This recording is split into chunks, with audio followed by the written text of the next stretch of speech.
नमस्कार, power files में आपका बहुत बहुत स्वागत है। मैं राजवीर हूं और आज हमारे साथ बातचीत करने के लिए 2017 बैच के IPS officer SM Qasim Abdi साहब हैं। आब्दी साहब चूँकि मूलतः रहने वाले जौनपुर के हैं और जौनपुर के बारे में कहा जाता है, वहाँ की मिट्टी के बारे में कहा जाता है कि उत्तर प्रदेश में वो एक ऐसा ज़िला है जहाँ पर लगातार यूपीएससी क्रैक करने वालों की एक लंबी फहरिस्त है। हम उनसे बातचीत करेंगे, उनसे उनका बैकग्राउंड जानेंगे, फैमिली बैकग्राउंड जानेंगे कि आखिर यूपीएससी तक का ये सफ़र उन्होंने कैसे तय किया। सर, बहुत बहुत स्वागत है आपका। Thank you. कासिम साहब, चूँकि जौनपुर के रहने वाले हैं आप और उत्तर प्रदेश के जो तमाम ज़िले हैं उनमें से जौनपुर भी एक है, लेकिन जौनपुर की मिट्टी में बात है कुछ ऐसी है कि वहाँ कहा जाता है कि आपसे पूर्व में भी बहुत सारे लोगों ने यूपीएससी क्रैक किया है।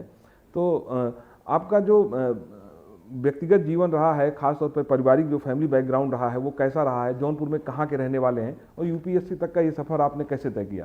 जौनपुर में हमारा एक छोटा सा गांव है जिसका नाम महरौली है। मेन सिटी से लगभग 7-8 किलोमीटर आगे पड़ता है ये।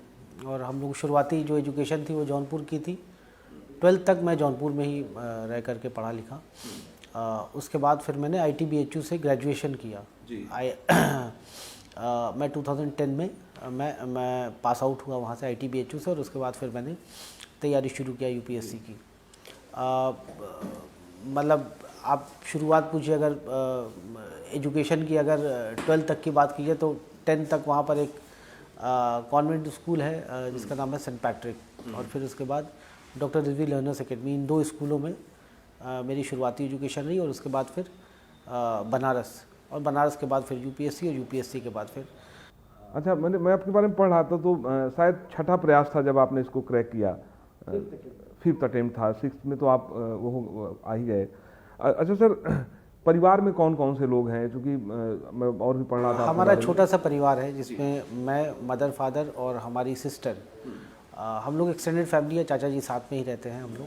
तो चाचा जी हैं, उनके बच्चे, और हमारे फादर मेरे प्राइवेट सेक्टर कंपनी में काम करते थे, पेप्सी में, और वहीं से वो जौनपुर से आगे जब आप इलाहाबाद की तरफ चलेगा, सथरिया इंडस्ट्रियल एरिया आता है, तो वहाँ पर वो कार्यरत थे। और 2014 में उनका रिटायरमेंट हुआ। मदर जो है मेरी होम मेकर है। मेरी सिस्टर जो है वो मैरिड है, दुबई में सेटल्ड है, और हम लोग एक ही भाई, मतलब मैं और मेरी सिस्टर, ये 2 लोग हैं। हाँ, 2 सिबलिंग्स हैं।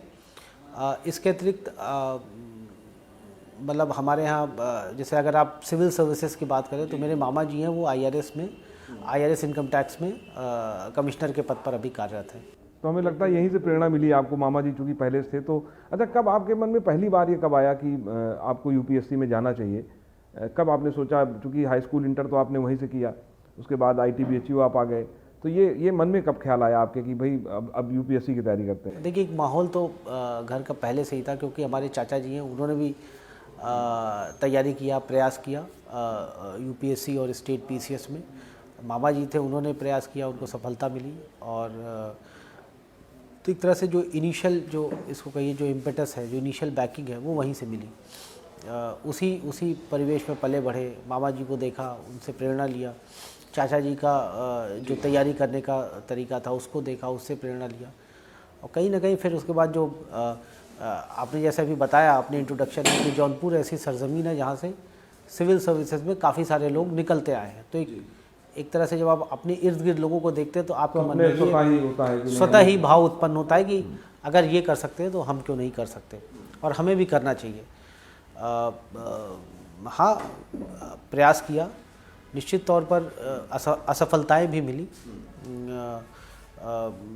कुछ फेलियर्स भी मिली, बट जिसको कहते हैं कि अंततः अगर आप लगे हैं तो फिर लगे हैं तो कुछ ना कुछ आप कहीं ना कहीं जो है आपको सफलता कभी ना कभी मिलती है, ज़रूर मिलती है। सर, जब तीसरा चौथा अटेम्प्ट था उसमें आप नहीं सफल हो पाए होंगे, तो आपके मन में क्या आया कि अगर यूपीएससी नहीं तो फिर नेक्स्ट क्या?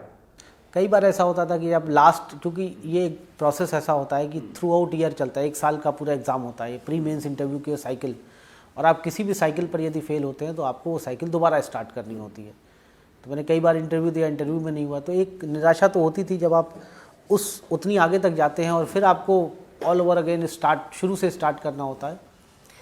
तो ज़रूर एक मन में निराशा होती है और डिमोटिवेशन होता है। लेकिन ऐसे ही कठिन मौक़ों पर हौसला बनाए रखना, यही शायद यूपीएससी सिखाता है। जो सबसे बड़ी लर्निंग है इस एग्ज़ाम की वो यही है कि despite being the situation not in favour, अगर यदि आपके फेवर में नहीं भी है तो भी आप किस तरह से अपने आप को होल्ड करके रखते हैं, ये बहुत इम्पॉर्टेंट है ज़िंदगी में भी। ये ज़िंदगी में भी सर साफ है कि देखिए फैमिली बैकग्राउंड जैसे बताया, फादर अभी 2014 में आपके रिटायर हुए, वहीं पास में ही जॉब करते थे, तो फाइनेंशियली स्थिति बहुत इतनी अच्छी नहीं रही होगी घर की।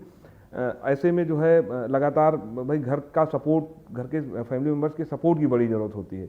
तो कितना सपोर्ट मानते हैं, चूँकि फाइनेंशियल लेवल पे या एजुकेशन को लेकर, तो कई बार मन में ख्याल आया होगा ना कि अरे अब बहुत हो गया, अब छोड़िए।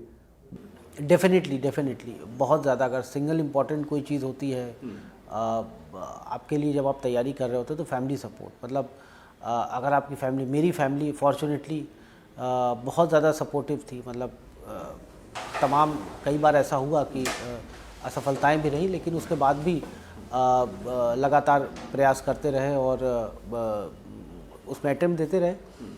कभी भी ऐसा भाव नहीं हुआ कि नहीं अब हो गया और अब कुछ और करते हैं, मतलब ऐसी चीज़ें परिवार वालों के मन में नहीं आया। यदि परिवार वालों के मन में आता है तो फिर वो चीज़ें फिर आपके मन में भी आने लगती हैं। तो परिवार वाले भी लगातार सपोर्टिव रहे, उन्होंने भी इस चीज़ को कभी, हावी ने इस चीज़ को नहीं होने दिया कि नहीं अब समय हो गया है, काफ़ी समय हो गया और अब आपको किसी और दिशा में सोचना चाहिए। तो वो चीज़ें कभी नहीं रही। सर बीएचयू से भी आपने पढ़ाई की, तो उस फील्ड में क्यों नहीं गए, आईटी की तरफ क्यों नहीं गए, या आपको लगा कि नहीं यूपीएससी ही करना है, ये एक चूँकि ऑप्शनल है इसलिए इसमें हमारी पकड़ अच्छी है, हम इसलिए इस पर जाएँ?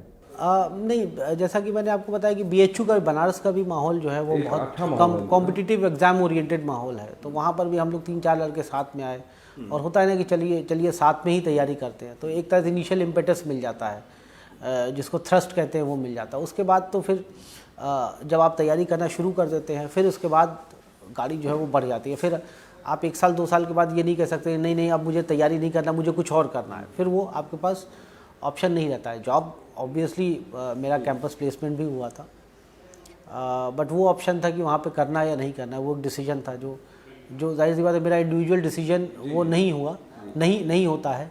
आपको परिवार वालों के साथ भी कंसल्ट करना होता है। परिवार वाले भी पूरी तरह सपोर्टिव थे कि आपको जो करना है वो करिए। तो मैंने डिसीजन लिया कि मैं अभी जॉब नहीं करूँगा फिलहाल। इस पर परिवार वाले एग्री हुए। ऑब्वियसली फाइनेंशियल कंसिडरेशंस तो होते ही हैं, बिकॉज आप कहीं पर दिल्ली जैसे शहर में आप रहते हैं तो उसका खर्चा आता है, फाइनेंशियल इम्प्लीकेशंस होते हैं। तो वो परिवार वालों का इसमें बहुत बड़ा रोल था कि उसको कभी इस चीज़ को महसूस नहीं होने दिया इस चीज़। अच्छा सर, चूँकि बीएचयू से पहले आप दिल्ली गए थे, अमूमन अक्सर देखा जाता है कि जो भी तैयारी करने वाले अपने यहाँ के लोग हैं, कहीं के भी बाहर के स्टेट के भी लोग हैं, तो यहीं से क्वालिफाई कर लिए, जहाँ है अपने गृह से ही, जहाँ पढ़ाई कर रहे हैं वहाँ से आपने फिर मेंस और इंटरव्यू के लिए वो दिल्ली जाते हैं, तैयारी करते हैं, कोचिंग करते हैं। तो आपने भी कोई ऐसा हमारे, क्योंकि मामा जी भी वहीं पर दिल्ली में ही पोस्टेड थे, तो एक ये था कि एक आशियाना था, एक अपना घर था। तो वो चीज़ उतनी कठिनाई मुझे नहीं फेस करनी पड़ी, क्योंकि एक रिलेटिव आपका रहता है, एक जिम्मेदार गार्जियन अगर रहता है तो चीज़ें थोड़ी आसान हो जाती हैं। अच्छा कासिम सर, एक बड़ी महत्वपूर्ण बात यह है कि आप जिस समाज से हैं उस समाज में आप देखिए तो एजुकेशन को लेकर अवेयरनेस उस स्तर पे नहीं है, खासतौर पे ग्रामीण पृष्ठभूमि पर अगर बात करें तो। और ऐसे में आप जैसा अगर कोई यूपीएससी क्रैक करता है तो और लोगों के लिए एक एग्जाम्पल होता है, तो इस बात को कैसे देखते हैं? नहीं, निश्चित तौर पर जो अभी भी ग्रामीण क्षेत्रों में एजुकेशन को लेकर के उतनी अवेयरनेस नहीं है, बात बिल्कुल आपकी ठीक है और जायज़ है।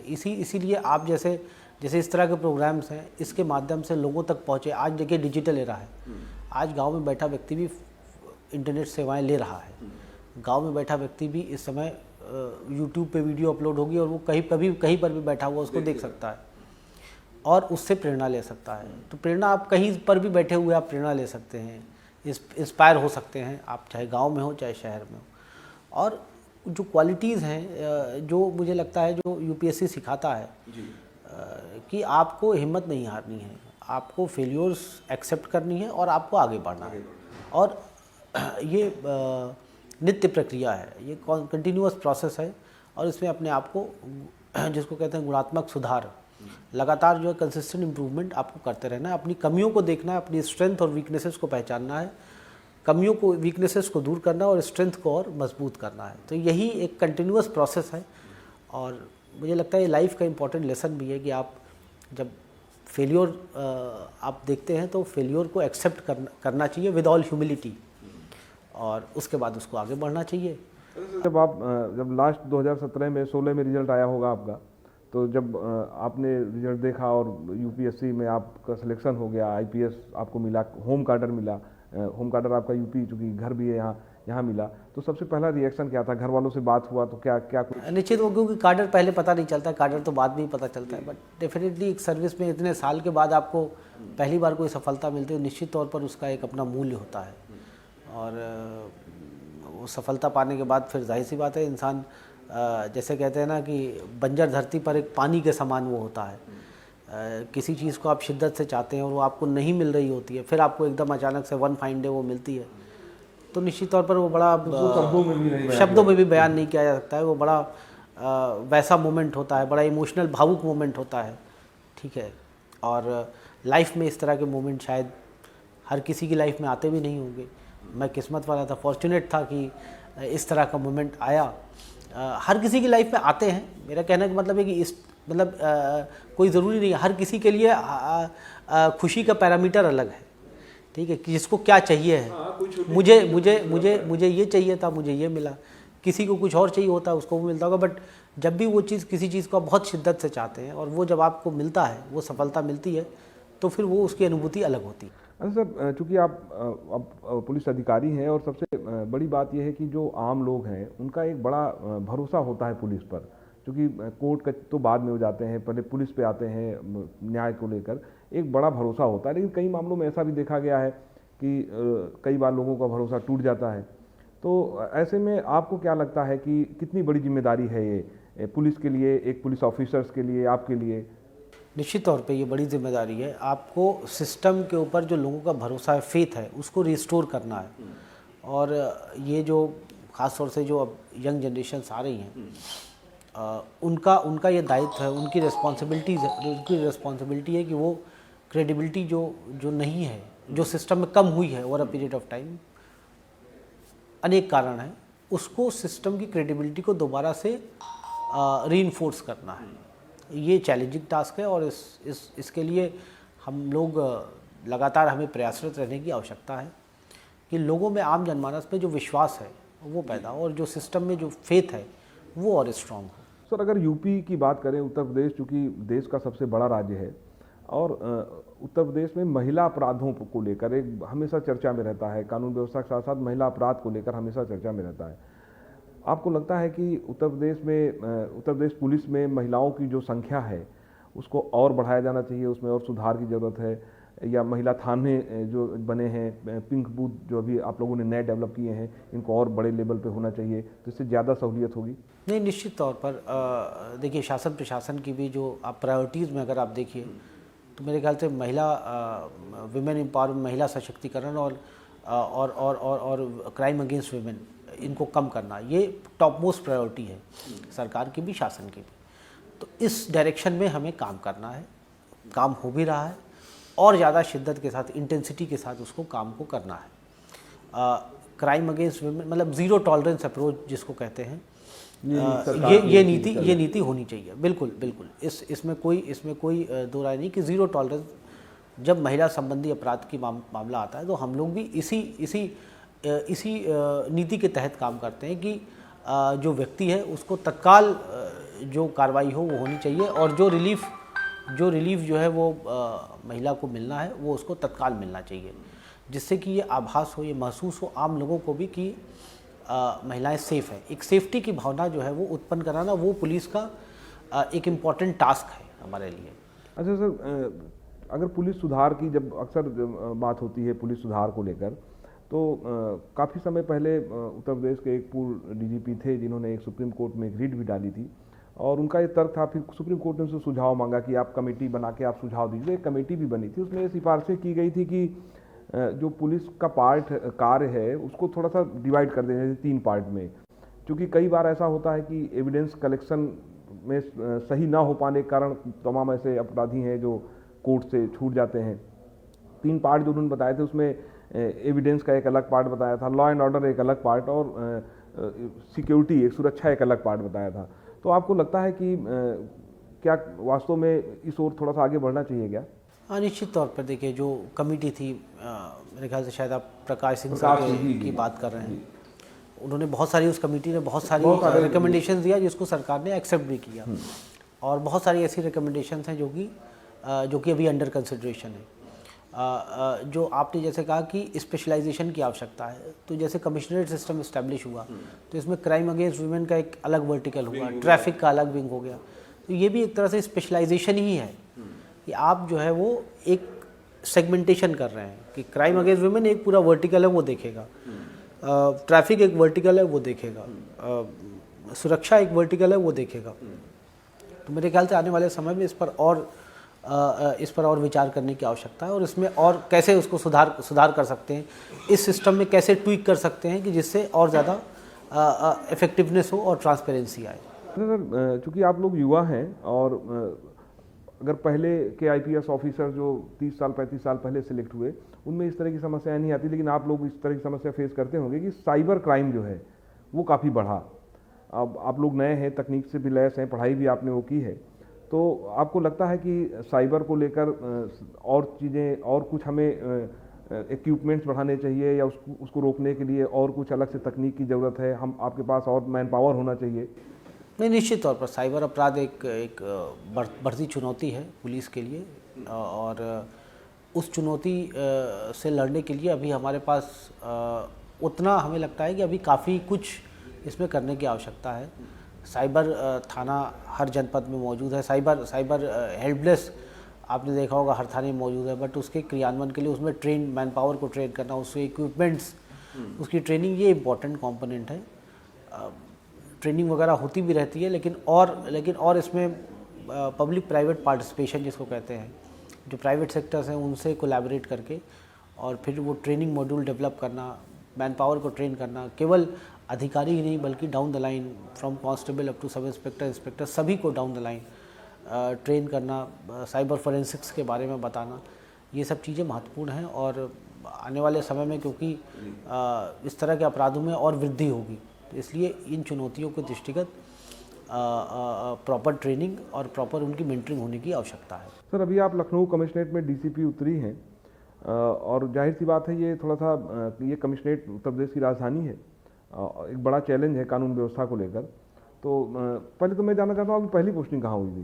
पहली पोस्टिंग मेरी, मैं अंडर ट्रेनी शाहजहाँपुर में था, फिर मैं एज ए CO मलिहाबाद रहा, फिर कमिश्नरेट बनने के बाद मैं ACP काकोरी के पद पर रहा। मतलब लखनऊ ही अभी तक 5 साल? फिलहाल अभी शाहजहाँपुर, और उसके बाद फिर जो मेरी रेगुलर पोस्टिंग रही वो लखनऊ में रही।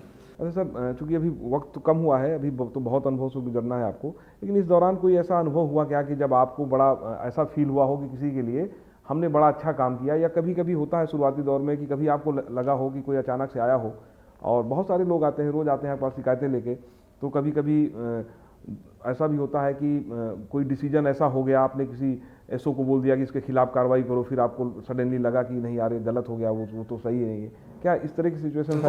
ऑलमोस्ट इस तरह की सिचुएशन देखिए हम लोग को डेली बेसिस पे फेस करनी होती है। इसीलिए हमारा किया गया कोई भी कार्य आफ्टर थॉट होना चाहिए, आफ्टर ड्यू थॉट, उसको देने के बाद ही कोई हम आदेश दें, ये ज़रूरी है। जल्दी में लिया हुआ डिसीजन कई बार जो है वो बैकफायर करता है।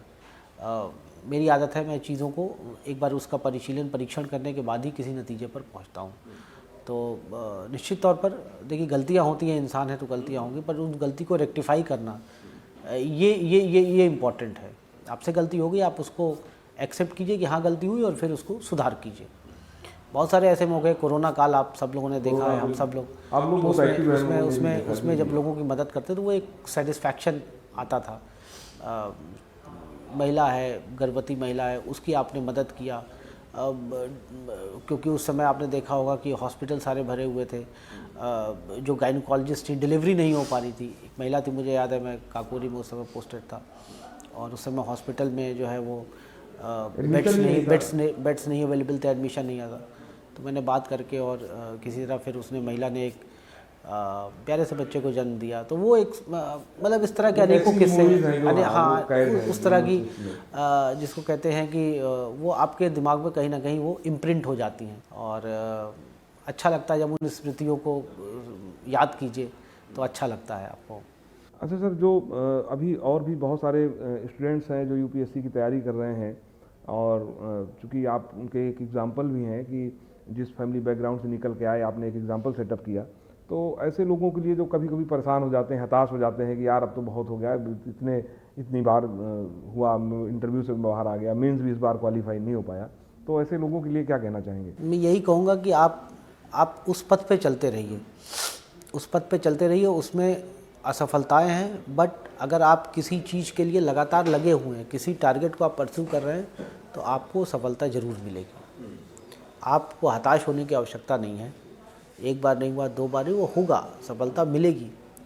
कुछ लोगों को सफलता पहले प्रयास मिल जाती है, कुछ को दूसरे मिलती है, कुछ को नहीं मिलती है, but this is the part of the game. आपको ये एक्सेप्ट करना है और आगे बढ़ना है। अच्छा सर, एक और महत्वपूर्ण सवाल ये मेरे मन में भी है, सर होता भी है कि जब भी आप यूपीएससी की तैयारी करते हैं तो फर्स्ट प्रिपरेशन आपकी जो है आईएएस की ही होती है, तो आपने भी सोचा था कि आईएएस में जाएंगे या आईपीएस से ही संतुष्ट हो गए? उसके बाद नहीं, संतुष्ट की बात नहीं है। बात यह कि आपको अखिल भारतीय सेवा है, ऑल इंडिया सर्विस है, और आपको यदि सेवा करने का अवसर मिलता है, वो चाहे एज ए आईएएस मिले चाहे आईपीएस मिले, वो मैटर नहीं करता, सो फार एज कि आपको सेवा करने का अवसर मिल रहा है। और ये भी अवसर बहुत कम लोगों को मिलता है। जैसा कि हम लोग कहते हैं कि ऊपर वाले कृपा होती है तब मिलता है, तो अगर मिला है तो उसको पूरी सच्ची निष्ठा और ईमानदारी के साथ उस कर्तव्य का निर्वहन होना चाहिए। सर आगे का, चूँकि आगे की और आपकी क्या तैयारी है, चूँकि अभी आप तो वक्त नहीं हुआ ज़्यादा, 17 बैच है आपका, तो क्या सोच रखते हैं आगे, किस तरह से चीज़ों को आगे ले जाएंगे, और ख़ास तौर पे कानून व्यवस्था और ये सब जो मुद्दे हैं, बड़े इशूज़ होते हैं, अभी आपको जल्द ही जिला भी मिलेगा जहां आप अपने फील्ड उस पर आएंगे, तो क्या क्या सोच है इसको लेकर आपकी, कि कैसा काम धाम रहेगा आपका? जो शासन प्रशासन की जो प्राथमिकताएं हैं उनके ऊपर काम करना, महिला संबंधी अपराध हो गया, बच्चों के साथ अपराध हो गया, ठीक है, ट्रैफिक एक बड़ा चैलेंज उभर के आ रहा है आने वाले समय में, साइबर अपराध हो गया, इनमें अपनी स्किल्स को अपग्रेड करना। लोगों को आप कैसे राहत दे सकते हैं, आपके दिमाग में 24 घंटा एज ए सिविल सर्वेंट आपके दिमाग में होना चाहिए कि लोगों को आप कैसे राहत, टेक्नोलॉजी के माध्यम से आप कैसे, या तो टेक्नोलॉजी के माध्यम से दीजिए, और नहीं तो आपको लगातार नवाचार करते रहना है।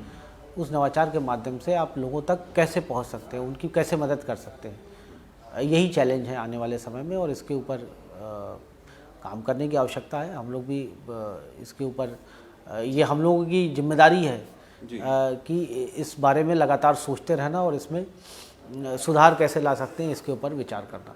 चलिए सर, आपने बातचीत की हमसे, इसके लिए बहुत बहुत धन्यवाद। तो एसएम कासिम आबदी साहब थे 2017 बैच के आईपीएस ऑफिसर। अगली बार हम किसी और ऑफिसर्स के साथ आएंगे और उसके बारे में, उसके जीवन के बारे में, उसके कार्यों के बारे में फिर चर्चा करेंगे। नमस्कार।